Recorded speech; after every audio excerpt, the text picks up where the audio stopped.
Alright, so welcome to lecture 29. So in the previous class we were looking at, we started a basic of reaction thermodynamics.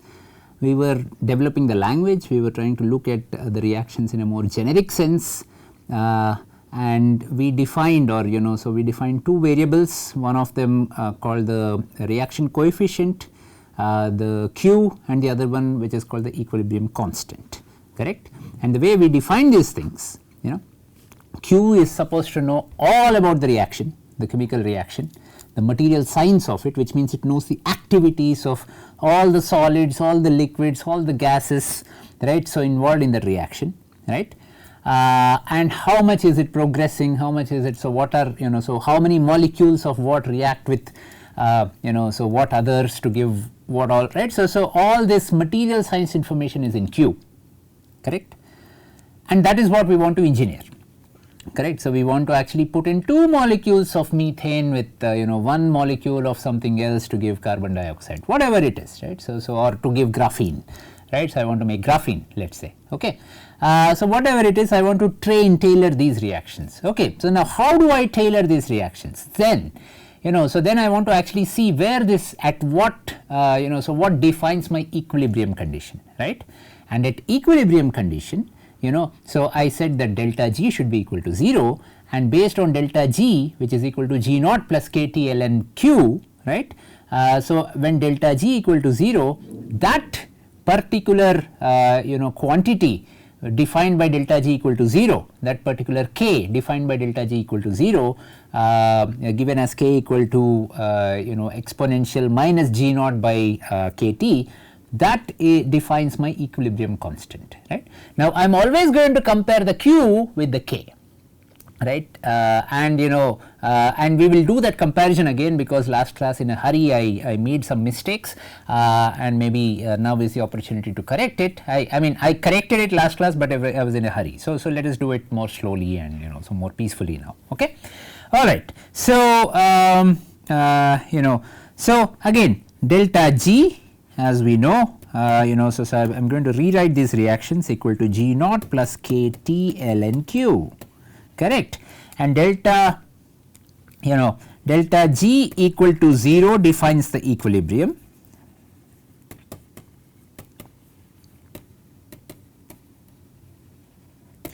and Q we have defined, right. So Q equal to pi of AI nu I divided by A product, A reactant, so nu reactant, alright, okay. So something like that, right. So that quantity we have defined. So delta G equal to 0 defines the equilibrium, and so so at equilibrium Q equal to K, right. Now K, however,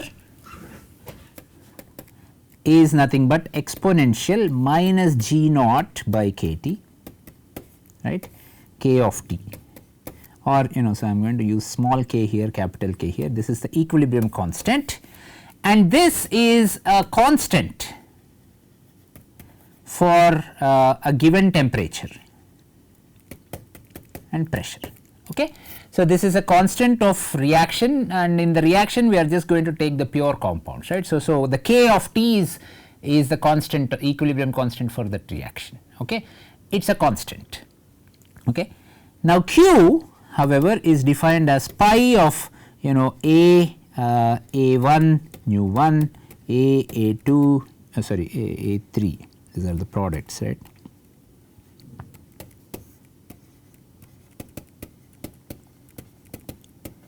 Right. This we said has the material signs, okay. So overall, when I am not in equilibrium, delta G is still not in equilibrium now.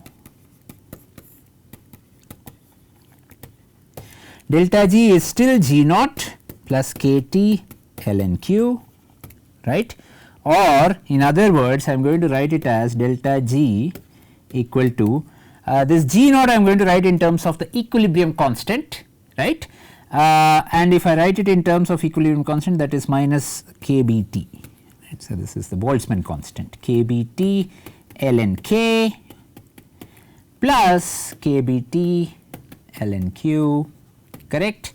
And so, delta G is now my kBT ln Q by K of T. Now, K is a material is an equilibrium constant for a reaction at a given temperature, pressure, okay. So, and pressure, right. So, K ideally of T comma P, but so we are going to do lot of things at STP for the time being. So, K of T and Q by K of T, right. Now, when delta G is greater than 0, and that means Q is greater than K, right. So, that is when delta G is greater than 0, right. Then the reaction that I started with, right. So, what did I start with? I started with nu 1 A1 plus nu 2 A2 gives rise to nu 3 A3 plus nu 4 A4 goes backward, right. Because delta G greater than 0, it is not a spontaneous reaction, this is not spontaneous, whereas the backward reaction is spontaneous reaction, right. So, it goes more back than forward, whereas the backward reaction is more spontaneous. Now, I can see what does that mean? Q is given as pi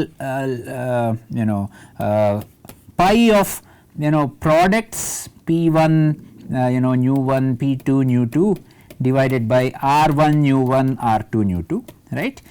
So, here is where I messed up a bit in the last class, but let me correct it. So, essentially what this means is so when the reaction is going backward, I am so I am increasing the reactants, right. So, as the reaction progresses,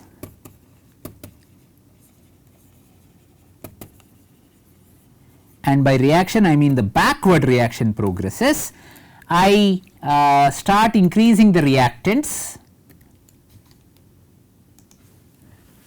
decreasing product concentrations, let us say concentration for the time being, right. So, or activities, and increase reactant activities or concentrations, and this means Q reduces, right. So, as the time progresses, this is the reaction time which is progressing, Q is reducing, and Q wants to reduce to such an extent where eventually equilibrium is established. And where is equilibrium established? Equilibrium is established when Q equal to K, okay. Then the reaction does not happen, right. So, then or so it is under equilibrium, which means forward reaction, backward reaction, both of them are happening at the same rate in some sense, okay. So, that is what this means, okay. So, when Q is greater than K, I go back, the reaction goes back, all right. And when Q is less than K, this is case 2, okay. So, when Q is less than K, which tells me what case 2 is, again Q, let us look at what Q is, product 1 nu 1, product 2 nu 2 divided by reactant 1 nu 3 or so nu P1, nu P2, nu R1, nu R2, reactant 2, nu R2 and so on, right. So, when Q is less than K, the reaction proceeds forward. When the reaction is proceeding forward, Q is increasing because P is the product is increasing, right. So, increasing because reaction is proceeding forward,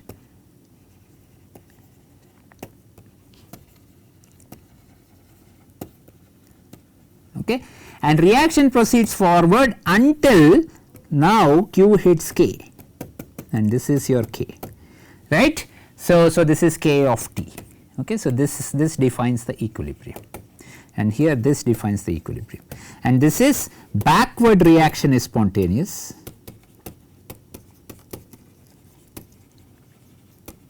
and here forward reaction is spontaneous. Okay. So many ways of looking at it. Q is less than K means delta G is now less than 0. Okay. If delta G is less than 0, I have a driving force for the reaction to go forward, right. So, the driving force then becomes greater than 0, right. So, all these things that I have discussed in previous classes come to fore. Okay. So, that is what it is. We will again recount what we just said. Q greater than K, backward reaction, Q less than K, forward reaction. That is the spontaneity, right. Q equal to K is equilibrium, and there is something about the rate of the reaction here. How much more Q is greater than K tells me how fast this reaction happens, right. So, how fast the backward reaction happens. Okay.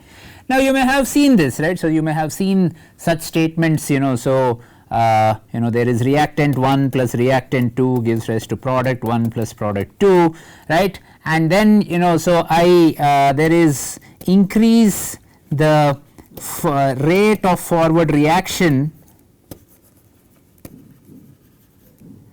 or the exact statement is not like that. The exact statement is increase in reactants or reactant concentration makes the reaction go forward, right. So, if I start putting in more and more, so this is like magnesium plus oxygen gives rise to magnesium oxide, right. So, I start increasing the PO2 more and more with time, I start increasing PO2 with time, right. Then MgO, Mg plus half O2. Okay. So, then so more of the product is formed, right. So, then more and more product is formed, and that is formed even faster, right. So, the rate of the reaction also increases, is formed, right. Now, what is this principle called? This principle, okay. In other then so okay, if I start increasing the product, then the backward reaction progresses, right. So, if I start increasing the concentration of the product, then the backward reaction is favored. When I start increasing the concentration of the reactant, the forward reaction is favored, and this so you may have heard this as Chateliers principle, right. So, in high school chemistry, so this is a very famous principle, that I keep increasing the reactants, the reaction goes more forward. I keep increasing the product concentration, the reactant goes more backward, right. So, and this is the rationale. So, whatever I just said, right. So, here essentially by increasing PO2, what I am doing is I am decreasing the value of Q. So, I am actually going in a condition where Q is less than K to start with, right. So, I am reducing the Q. So, I am making Q less than K, right. So, because Q then will be 1 by PO2 as we will see later, right. So, by increasing PO2 I am just reducing the value of Q, and by reducing the value of Q, once Q goes below K, then more of the forward reaction happens. So, that is the justification of this Le Chatelier's principle. Okay. So, this is how we can see all sorts of chemical reactions, so their feasibility and things like that. Okay. All right. So, now let us do some problems before we do problems. Now, so you may have heard what are called, just for completeness, you may have heard what are called endothermic and exothermic reactions, right. So, essentially so I have if I am taking pure compounds, right. So, delta G tilde of the reaction, correct. So, A nu 1 A1 plus nu 2 A2 gives rise to nu 3 A3 plus nu 4 A4. All of them are pure, A1, A2, A3, A4, they are all unmixed.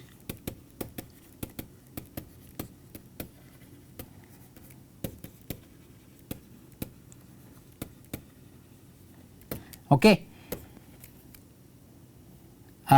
Then so if I can actually get the delta H of this reaction, of this pure reaction, just by dou delta G by T by dou 1 by T, right, and I can see whether delta H of this reaction is greater than 0, right. So, and if delta H is greater than 0, so this has the products have more heat than the reactants, and that means that I am actually taking heat, right. So, that will be an endothermic reaction.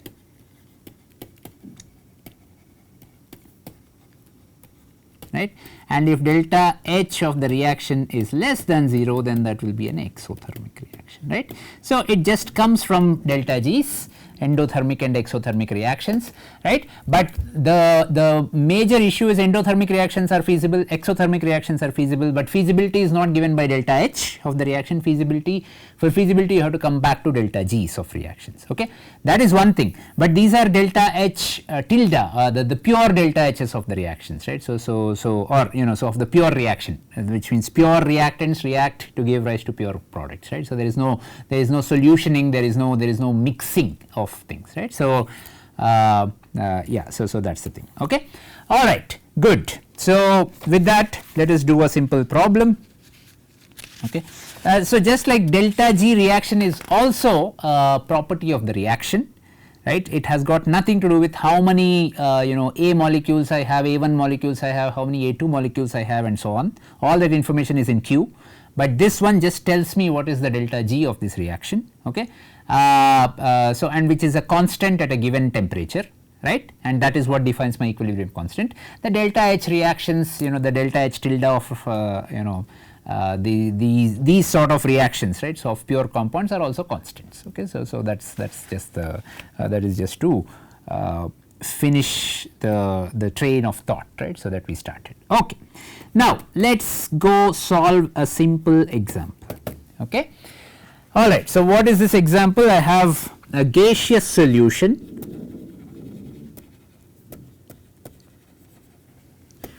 of 20% carbon monoxide, 20% carbon dioxide, 50% H2, okay, and 10% H2O.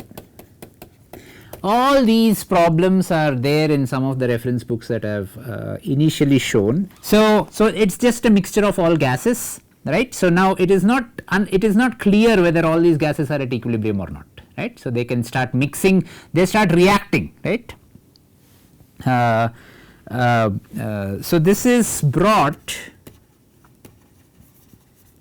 to temperature T at 1 atmosphere.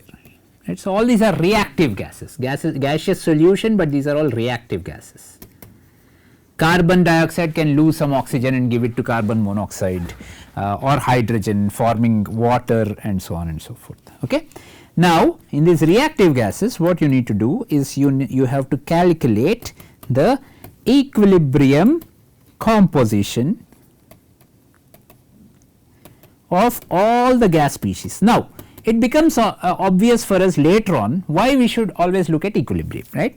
We want to calculate concentrations at equilibrium so that we know how to adjust the Q. Now, I want the forward reaction to happen. So, I will so if I know the concentrations at equilibrium, then I will know that, okay, for forward reaction this is the condition where Q equal to K, and for forward reaction, so I have to make Q less than K. So, I have to increase the reactant concentrations, right. So, I can play around with chemical reactions and make them happen more spontaneously or less spontaneously if I know the equilibrium, right. If I know everything about the equilibrium, Q equal to K condition, then I can tune my reactors and other things so that the reaction happens in a certain direction and as against certain other direction, okay.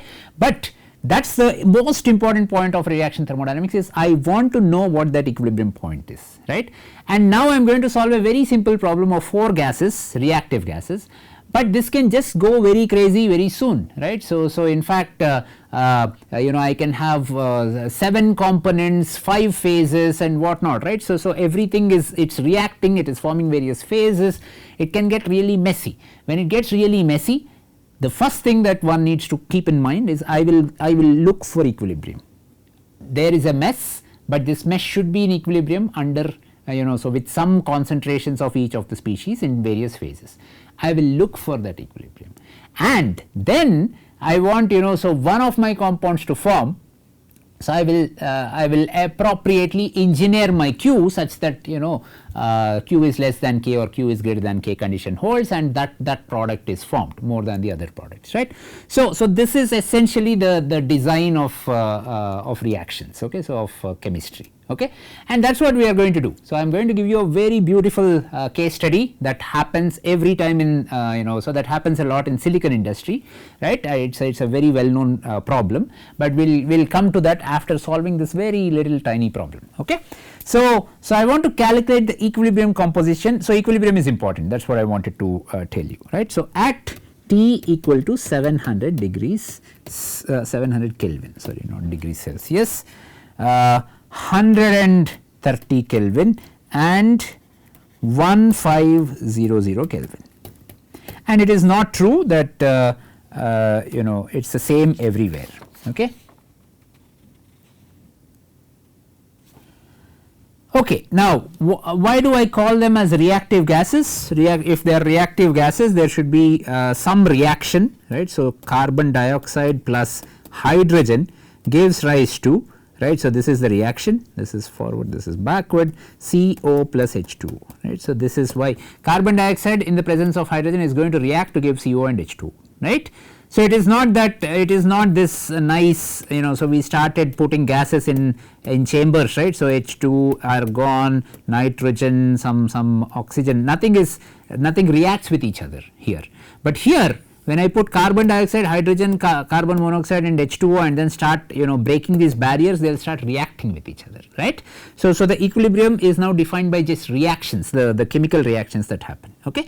So initially I start with 0.2 of carbon dioxide, 0.5 of hydrogen, 0.2 mole percent of carbon monoxide, 0.1 of water, right. Water, so depending on 700 Kelvin, so water should be in the vapor form, everything is in vapor form, okay.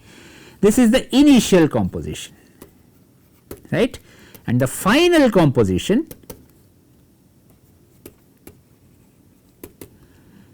carbon dioxide, let us say, loses a certain lambda, right. Hydrogen also is lost, and this lost hydrogen, lambda is my progress variable, right. So whatever carbon monoxide is lost, the same amount of hydrogen is also lost, right. So because it happens according to this reaction, and whatever carbon dioxide is lost and hydrogen is lost, the same amount of carbon monoxide is gained and same amount of water is also gained plus lambda, okay. So this is the initial condition, this is the final condition, okay. Now we have these conditions, delta G of this reaction at 700 Kelvin is equal to 3350 calorie per mole, right, or so G naught of this reaction essentially at 700 Kelvin, right. G naught of the reaction at 1130 Kelvin is equal to 0 calorie per mole, right, and G naught of this reaction at 1500 Kelvin. So G naught is changing, so the K's are different at K, meaning the equilibrium constants are different at different temperatures, okay. This is equal to minus 2300 calorie per mole, okay. So these are the numbers, alright, okay. So now we know the value of K, right. So let us solve this at 700 Kelvin. K equal to exponential minus G naught by KBT, right, or RT if you are considering moles, KBT if you are considering atoms, right. So it depends on, see here it is calories per mole, or so I want to actually make it joule per mole, but this is in per mole, so instead of KBT I will use RT, right. So RT is per mole ka unit, KBT is per atom ka unit, right. So EV per atom etc., then I will use per KBT, okay. Alright, so so I can actually estimate K of T is equal to 0.09 at 700 Kelvin, okay. So now comes the trick, right. So now I want to estimate what Q is, right. So Q is equal to P, so these are all gases, right, and in gases the activities, or so in more standard terms these are actually called fugacities in gases. We have not looked at fugacity, right. So if you want, you go to you can do a quick reading on what fugacity is. Fugacity is also a proxy for chemical potential, but chemical potential of gases, right. So when it comes to activity, we said it's a proxy, but at a given temperature and pressure, right. So pressure we are not changing much, right. So for solids, so they are not worried too much about the pressure, right. So activity is more or less a function of temperature. But in gases, right, so the concentration of gases is going to change their partial pressures. So pressure is so much interlinked with the concentration of these gases, right. So in case of gases, right, so we define a quantity that changes a lot with both temperature and pressure, and that's fugacity. It's like the mother of activity in some sense, right. So and then we make sure that pressure is sort of not an important variable and define activity from there. We have not done that analysis, so don't bother. But so in gases, so this Q which is so pi of activity nu I by activity of reactants nu reactant, right. So that changes as instead of activity I will be using what is called fugacity, and fugacity is the correct proxy for chemical potential in gases. Okay, so in solids it turns out to be activities, right, and we also approximate activities to be concentrations, right. So in dilute limits, that's where we think that it's almost an ideal solution, right, and similarly we can approximate fugacities as partial pressures of gases. Okay, so if we approximate fugacity as partial pressure, right, so Q then is equal to phi being the fugacity of carbon monoxide, phi of H2O divided by phi of CO2 divided by phi of H2, right, and that so because these are all gases in the dilute enough limits, I am going to approximate the fugacity as partial pressure of carbon monoxide, partial pressure of water, partial pressure of CO2, partial pressure of H2 in the chamber that I have. Okay, and this so at equilibrium, this number PCO PH2O by PCO2 PH2, that should be equal to K, right, and K is something that I have calculated to be 0.09, right. Okay, now we know their concentrations, right. So at equilibrium, right, so this has proceeded towards equilibrium, let us say, and this is the final, meaning this is the equilibrium concentrations, right. Now partial pressures, if you remember your Dalton's law, right, so the concentrations or mole fractions of gases are proportional to their partial pressures, right, so are proportional to partial pressures of gases, right. So I am doing this for gases. So as a result, so I can just use mole fractions instead of partial pressures. So I am going to say so 0.2 plus lambda, that is for so the products first, power 1, right. So this is 0.2 plus lambda power 1, this is 0.1 plus lambda, sorry I am just going to write it as again as 0.1 plus lambda power 1 of water, right, 0.2 plus lambda, 0.1 plus lambda divided by 0.2 minus lambda, 0.5 minus lambda, right. So that is equal to 0.09. You solve this, you solve for lambda, and lambda at 700 Kelvin is equal to minus 0.033, right, and if I know lambda, I know all the mole fractions, right. So 0.033 minus 0.033, right. So actually the backward reaction has happened, not the forward reaction at 700 Kelvin, right. At 1500 Kelvin the forward reaction will take place, not the backward reaction, right. So that is how you compare Q with K, right. So here by comparing Q with K, I have estimated what is the equilibrium concentration. Okay. Now if the reactants are more than what the equilibrium concentration is supposed to be, then the reactants will start decreasing. If the reactants are less than what the equilibrium concentration is supposed to be, then the reactant starts to increase, right. So my system, my reaction always wants to proceed towards equilibrium. So that is the basic idea of this. Okay. All right, good. So this is with this simple example, we will move on now to what is called Ellingham diagram. Now we are going to look at some oxidation problems, oxides essentially, right. So how to make oxides. A lot of these functional materials are oxides, right. So I want to make functional materials, magnesium oxide, so all these insulators, wide band gap insulators, barium titanate, which is a ferroelectric material, hafnium oxide, which is a high K material, right. Titanium oxide, it has applications everywhere, wherever possible, right. So scandium oxide, just the binary oxides themselves. Zinc oxide is my most worked oxide, I would say, at least in this country, right. So everyone, it's easy to grow, so everyone grows zinc oxide, right. So zinc oxide is a nice piezoelectric material, for example, okay. So you have vanadium oxide has this nice property of changing from metal to an insulator and insulator back to metal with temperature. I can use this as my window coatings, and if I tune the temperature well enough, then at hot conditions, this becomes a metal, and metal is going to reflect all light. So I can I can cool. I don't have the hot sun coming through my glass to hit me in my room. Whereas when the temperature becomes colder, this becomes insulator, and then it allows sunlight to go inside, right. So I can make these intelligent windows using this material called vanadium dioxide. That is one of the many applications, right. So or it can also so it can just switch from metal to insulator state many times, right. So and then it can oscillate between this metal and insulator state many times, and that actually emulates so your neurons in the brain, right.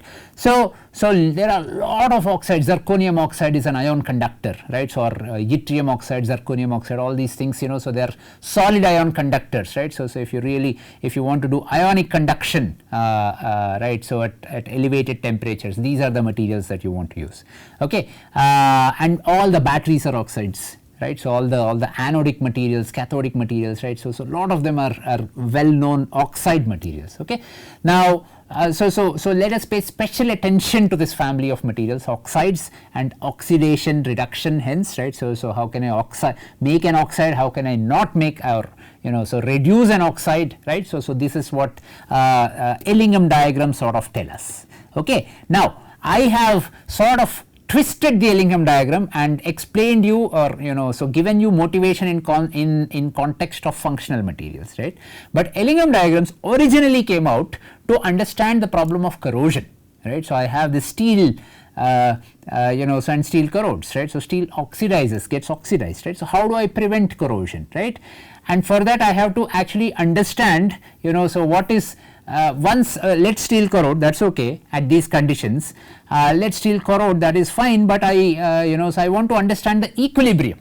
Once it corrodes, what is the amount of iron oxide that I found, what is the amount of iron that I have, right. So what is the concentration, activities, all these things if I know, then I can design my process such that iron doesn't corrode, right. So I can design my temperatures and concentrations in such a way that iron oxide doesn't form much, right. Or I can design my composition such that so the stainless steel doesn't corrode, stainless steel 316, that doesn't corrode, right. So I can use my spoons and other things that don't corrode, okay.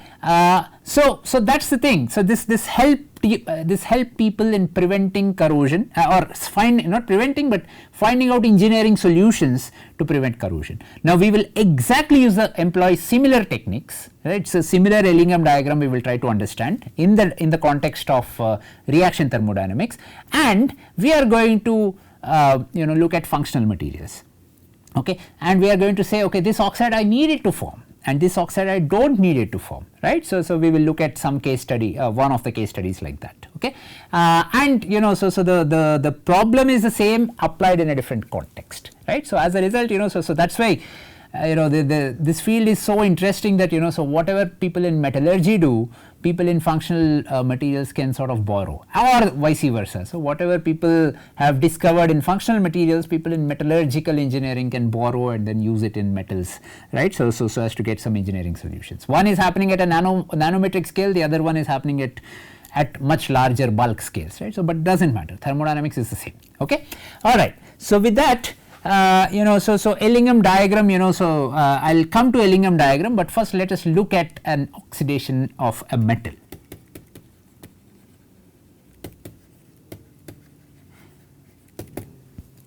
I mean, or of a species, of an element. You may also ask, okay, I want to see silicon oxidizing. Silicon is not a metal, silicon is a semiconductor, right. So that is okay. So of any element, right. So I have, I am going to write a tip, but I am going to use this notation called M. M does not mean metal, M can mean carbon, M can mean silicon, M can mean whatever, right. So M plus O2 gives rise to MOX. Right. So this is my oxidation reaction, or let's write it more clearly, right. M plus O2, we are going to balance this reaction, gives MpOQ, right. It's like Al2O3, right. So aluminum oxide, or so P's and Q's don't need to be 1, or MgO, where both of them are 1 1, right, or titanium oxide TiO2, where 1 is 1, 1 is 2, right. So I can have more complex Ti4O7, right. So that's where P's and Q's are not exactly 1 1 or something like that. So it can form oxidation, various different oxides. Okay. Now if I have to balance this equation, I am going to say, so I always want to, so in Ellingham diagrams this is always 1, right. So I don't change oxygen. Okay. Now so I work with the other two metal or the element and its oxide to balance this reaction. Okay. So how do I balance this reaction? I balance this reaction by using a 2p by q here, and this is going to be 2p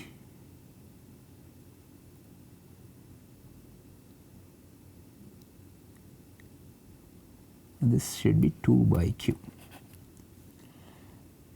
right.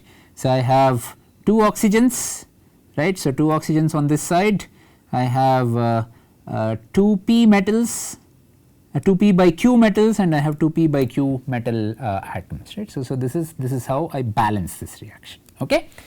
All right. So now I am going to ask, what is the q? Right. So now this is a reaction that should happen at certain temperature. What is the Q of this? Q of this is just activity. Now this is always a gas, right. Now this can be a solid or a liquid, right, but this is going to be a condensed phase, this is also going to be a condensed phase, right. So I have come down from a reaction which is full of gases to 1 gas and 2 condensed phases. Okay. So this is going to be activity of MpOQ power 2 by q divided by pressure, partial pressure of oxygen, that is what is a proxy for its fugacity, which is a proxy for its chemical potential, right, and activity of M power 2p by q, right. So that is the Q of this reaction. If I have to write really the Q of this reaction, this is the Q of the reaction. Okay. All right. So but now let me simplify things a bit. Okay. And whether this Q is greater than or equal to K, that determines whether this reaction is going to happen or not. Right. So Q is less than, equal to, greater than K, tells me whether this is forward, equilibrium, backward, FEB. Okay. All right. So let us give an example. So this is 2 Mg, again my favorite example of magnesium oxide, plus O2 gas gives rise to 2 MgO. Okay. Now let's so for the sake of understanding, right. So I mean I can do this problem in a complicated way. I am saying that magnesium is in an alloy of sodium, magnesium, right. So magnesium is I think BCC metal, so it's alloyed with other metals, and so it's some high entropy alloy, and there is magnesium, and I want to, in that high entropy alloy, I want to specifically react magnesium and make it a magnesium oxide, or I want to see whether that reacts and gets to a magnesium oxide, right. Then magnesium is not pure, right. Then it has some activity, because magnesium is in some kind of an environment, a high entropy environment, meaning there is magnesium, there is sodium, there is potassium, there is all the other, there's titanium, there's something else, right. So 5 different types of elements I have mixed together, and so magnesium is no longer pure, so magnesium has some activity, okay, so which is not 1, okay. Similarly magnesium oxide, right. So then it's not just magnesium that can form oxide. When I send in oxygen to this high entropy alloy, there's calcium that can form oxide, there's everything that can form oxides, and all these oxides can mix with each other, forming a solid solution, okay. And so then in that case magnesium oxide is also not pure, okay. But let us simplify things for now, and that is what Ellingham had done, right. So let us simplify things. Let us look at so the equilibrium conditions for now, right. So we will complicate things later, so it's okay that magnesium is impure, it's okay that MgO is impure, but the methodology we are going to develop is going to help us understand the impure materials, right. So but let us start this with simple pure materials. Magnesium is pure, magnesium oxide is also pure, and as a result here I can just write my Q, right. So equal to activity of magnesium oxide whole square divided by activity of magnesium square times partial pressure of oxygen, right. So Q is just 1 by PO2, all right. So 1 by partial pressure of oxygen, okay. Okay, and at equilibrium Q equal to K, or this K of T should be so K of T tells me what the equilibrium partial pressure of oxygen should be, okay. As you can see, so if the partial pressure is larger than the equilibrium partial pressure, the reaction should go forward. If the partial pressure, which means there is more oxygen, so magnesium should get more oxidized. If partial pressure is less than the partial pressure of oxygen, then reaction goes backward, okay. So based on this, right, let's okay, so K is just so that we don't forget, is exponential minus G naught by KT, okay. So I am just going to write that, okay. Now let us see. So I now want to write what this delta G naught or G naught is as a function of temperature, right. Now G naught is so when I am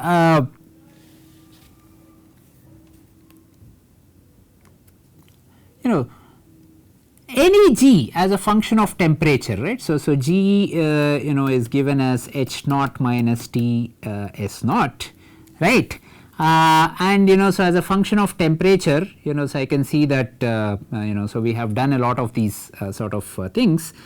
H naught increases with temperature, and so does S naught, that also increases with temperature, and we know that d G naught by this is delta G naught, right. So this is not just G naught of a single species, this is delta S naught, okay. So this is for the reaction, right. So or we wrote this as delta reaction of G, okay. So if I'm just following this, right, so this delta H naught evolves with temperature as Cp dt, right, or if I just look at delta H naught equal to delta H naught at some reference plus some Cp dt, right. So from the reference temperature to the temperature of interest, right. So similarly I can write an equation for delta S naught, and delta S naught also is delta S naught at some reference plus integral Cp by T dt, T reference to T, okay. Now you will figure out that so if I put the numbers here, right, so this Cp dt, right, so definitely delta H naught and delta S naught are temperature dependent.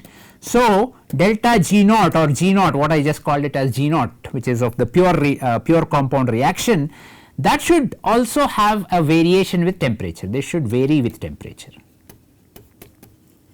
The question is, how does it vary, right. So it varies mostly based on delta H naught, because if I look at the value of Cp dt, integral Cp dt, this is of the order of tenths of joule per mole, right. in general what happens is, so I can so just looking at these equations, I can just see that delta G naught I can approximate it to just linearly increase, right. So it's not exactly linear, because so all these contributions become non-linear at some point, right. But so compared with so this is hundreds of joules per mole, this is about tens of joules per mole. So whatever non-linear increase, so in small temperature ranges, if I'm just looking at smaller temperature ranges, I will so it turns out that they are more or less linear, right. So for many oxides, right, so for all these reactions, the delta G naughts are more or less linearly changing with temperature, right. So I get that from these equations, okay. So delta H naught plus integral Cp dt, and Cp is a constant, so I can so the Cp dt sort of increases linearly with temperature, okay. All right, so delta G naught as a function of temperature is a linear function, right. So is can be approximated to be a linear function, okay. So this is delta G naught, or G naught as a function of temperature. This is more or less a linear function, right. So let us say this is some reaction that is going to happen, zinc oxide, zinc plus oxygen, 2 times zinc plus oxygen gives rise to 2 times zinc oxide. This is the reaction that I have, okay. Now zinc is in solid state, right, and zinc oxide is also in solid state at low temperatures. At high enough temperatures, so zinc converts to a liquid state, and so I have 2 in liquid state plus oxygen gives rise to 2 times zinc oxide, okay. So the delta G naught as a function of temperature then becomes so it has 2 lines, right. So one corresponding to zinc being in the solid state, and the other one corresponding to zinc being in the liquid state, right. So there is some sort of a phase transition that happens.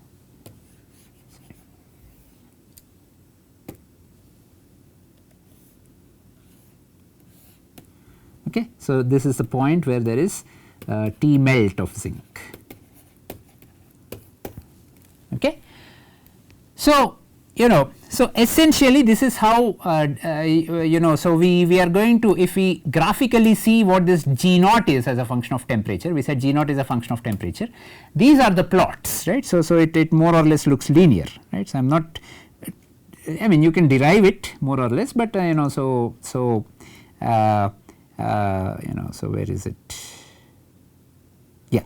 So this is zinc plus oxygen. You can see that so this is a linear. Here I have a delta G naught. Here I have temperature, and you can see that this is a linear plot, right. So until here there is a phase transition, and after the phase transition the slope of this has increased, right. So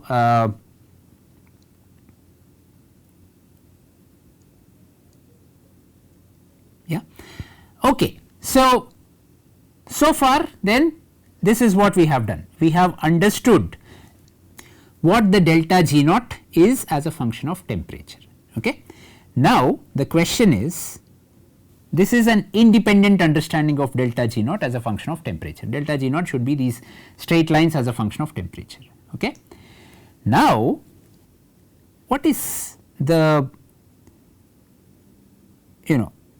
delta G naught is equal to minus RT ln K, right. So this is the other reaction we have, where we have defined the K, right. So if we know delta G naught, we should know the K at that temperature, right. Okay, so delta G naught is here, okay. Now I am going to plot minus RT ln K, okay. So minus RT ln K is going to be some line like this. Okay, so let us not complicate things, let us not write 2 reactions, let us just, or 2 phases, let us just have one phase, right. So this is the delta G naught of one reaction, right. So zinc plus oxygen gives rise to zinc oxide at low enough temperatures, right. Then I am going to plot one more plot that corresponds to minus RT, okay, ln K. That is the plot that I am doing, right. I am changing the temperature. By changing the temperature, minus RT ln K is a different plot at different Ks, right. So these are all different Ks, and minus RT ln K is a different plot at different K, right. So, this is K1, this is minus RT ln K2, this is minus RT ln K3 and so on and so forth, right. So, I am going to plot them from a particular 0 point, okay. And so when delta G naught equal to minus RT ln K naught, right. So, delta G naught equal to minus RT ln K of t, this is where I have my equilibrium, right. So, these are all the equilibrium points at various temperatures. Now, I know K at various temperatures, I can read off the value of K, right. So, at various Ks, so this is hitting this delta G naught at various points. So, this delta G naught or G naught is a function of temperature, and the G naught as a function of temperature at this point is equal to minus RT ln K some I, right. So, the K, which is my proxy for delta G naught at that temperature, can be read off from here, right. So, essentially what I can do is I can using all these things, I can construct an axis here and I can say, okay, so this corresponds to K, this corresponds to K1, this corresponds to K2, this corresponds to K3, this corresponds to K4 and so on and so forth, right. And this K is defined by where my minus RT ln K hits the delta G naught, right. So, just by so at this temperature I want to read off the K, so I will go to this point, or at this so at this temperature I want to read off the K, I will go to blue, right. So, at this temperature I want to read off the K, I will go to this point and then I will erect a line to my this axis which is here, and I am going to say that this is the K at this temperature, very simple, right. So, graphically I am reading off K. The construction is I have drawn delta G naught as a function of t, that is a separate function that comes from delta H naught of t and t delta S naught of t. And I got the equation, I plotted minus RT ln K, right, for various Ks. Now, wherever these two are equal, that is my equilibrium point, right. And if those two are equal, this line which is minus RT ln K is going to hit my this line which is delta G naught, and that is the point, and that point I can read off because the slope of this is constant for that for this line. So, I am going to say that, okay, so this line comes at K equal to some 0.09 or something like that, or 10 power minus 21 or something like that, okay. Now, that is exactly what is done in Ellingham diagrams, you can see here, right. So, this is the it is better for you to see this diagram, let us say. So, forget everything else, there is no K here, okay. So, let us see, yeah, okay. So, there is a K here, right. So, H2 PO2 H2O by H2, okay, fine. So, let me for the time being tell you that this is the axis, this is the CO by CO2 axis, okay. But there is so let us say I will take 10 square 10 power 4, right. So, whatever these values are, 10 power minus 4, the brown one here, right, which says PO2 by atmosphere. I will tell you in the next class why this is also the same as K, right. If this is 1, this is 1, the value of K will be 10 square, 10 power 4, 10 power 6, 10 power 8. So, I can always write an axis which is not here unfortunately, but I can always write an axis where instead of this I can write K, and K equal to 10 power 100, K equal to 10 power 50, K equal to 10 power 30, K equal to 10 power 24, 22 plus 22 plus 2 plus 4 and so on and so forth, right. And I am going to erect, so that there are all these lines here, right. So, saying what are the delta G naughts of various reactions, titanium plus oxygen gives rise to titanium oxide, silicon plus oxygen giving rise to silicon oxide. I am going to erect a line from, so let us say I want to understand the K of the reaction for 4 by 3 aluminum plus oxygen gives rise to 2 by 3 aluminum oxide at this temperature, right. At this temperature I am going to erect a line like this and read off the K here, and that K equal to some 10 power so this is 100, this is 50, this is 30, so this will be some 10 power 33 or something like that, okay. So, so I can just read off the case just by looking at this. From this point I am going to so this is the origin of delta G naught, so minus RT ln K, right. So from there I am going to erect a line, and so on this bar I am just going to read off the values of K. Okay. So this is the first part of Ellingham diagram, right. So we will again look from here in the next class, right. So and we'll see, so it's just a graphical construction, and this graphical construction, so then I don't need to look at the delta G's, what is the K, we don't need to solve equations, we can just graphically look at this and then understand, alright, so this is the value of K. That's the first thing. To understand equilibrium, first I need to understand what K is, right. And here using an Ellingham diagram I am just visually reading off what K is, right, the equilibrium constant. Okay. So I have this delta G naught as a function of T, and so I erect an axis such that I can draw this line which is at a constant K, right. I can read off the value of the K on this other pole that I have erected on the right side, right. So that you have seen. And so that tells me that at that temperature where this line intersects my G naught, right. So at this temperature, right, what is my K, right. So I have read off the value of K, which is here, right. So this is 10 power 33 or something like that. Okay. All right. So from K now we are going to put that in more useful terms, that is the partial pressure of oxygen, partial pressure of other gases, and so on and so forth. Okay. So those bars you already see, right. So these are some sort of partial pressures of water by water vapor, carbon monoxide by carbon dioxide, but this is the partial pressure of oxygen, something that I have sort of ignored so far. This is the partial pressure of oxygen. So I am writing so I am plotting these diagrams in terms of partial pressure of oxygen, so that I can read off the partial pressure of oxygen at equilibrium. Okay.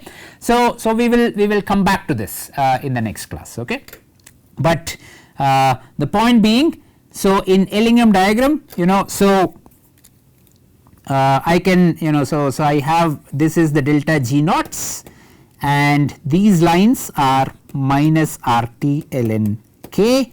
Wherever these two intersect I can read off the value of K, right. So at that point, all right. Okay. So we will stop at this point, and then we will again continue from here in the next class. All right. Thank you very much.